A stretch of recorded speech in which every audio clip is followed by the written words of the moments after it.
One last question. You in the middle. Yes. Here, just no, her right. No, a little further forward.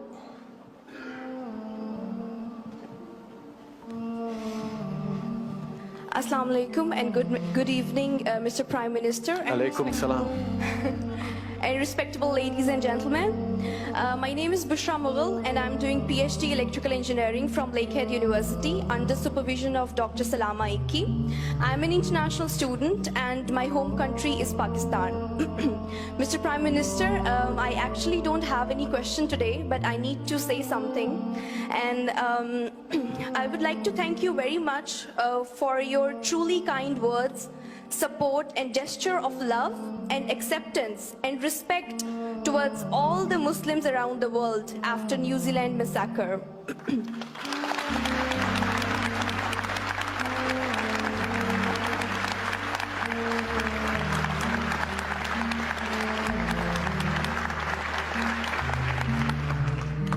When I heard your speech, being a Muslim and resident of Canada, it was the most proud moment for me that Prime Minister of Canada, Mr. Justin Trudeau, has addressed Muslims. Undoubtedly, your words matter, they affect and they impact.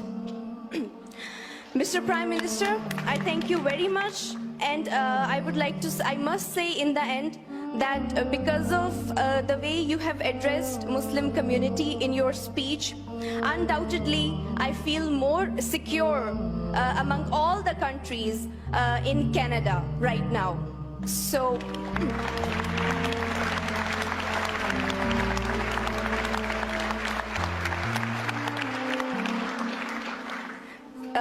thank you very much, and I think this is the I'm feeling extremely thankful that I have got this chance of saying this to you. And I think I would have never said this otherwise. I would have never thanked you like this, in this way.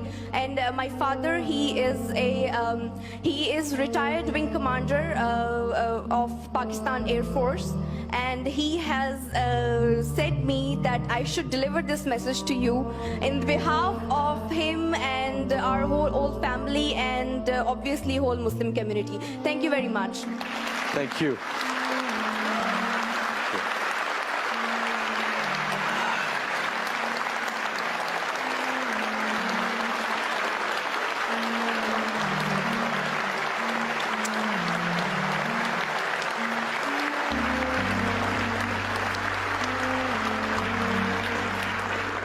You know, we live in a world that is kind of scary sometimes, where we see terrible, horrific, hate-filled tragedies and attacks and terror attacks happening around the world. We had one here in Canada 2 years ago where 6 men were gunned down in a mosque just outside of Quebec City just because they were Muslims. And what happened in Christchurch is yet another example of the intolerance and hatred that does exist.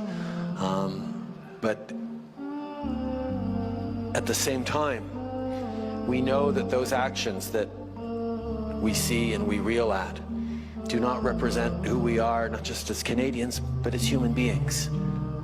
I think as we meet people around the world, around the country, as you talk to people, you realize that people are fundamentally good and want the best for themselves and their neighbors and their communities.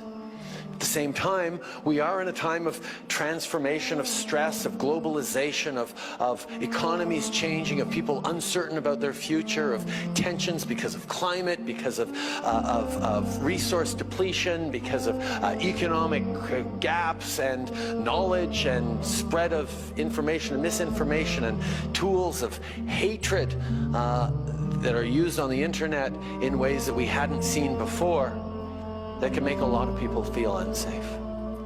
But to see, whether it's a terrible house fire that killed 7 kids seven immigrant kids in Halifax a few months ago, or a terrible terrorist attack, or whatever tragedies hit different communities, to see the communities come together and be there for each other and learn to lean on each other and to support each other. We are reminded that for every hateful tweet we see or every comment board that we shouldn't have looked at on the internet, Canadians and people all around the world want to live in a better, peaceful, more respectful, more open world. And every chance we get, we step up and prove that, and prove that those who want to bring out what is most vile amongst us will always fail, because we are always ready to step up and show what is very best among us with our actions and with our reaches out. And so that's just what we have the opportunity to do in Canada, and what we can be doing more around the world. Merci.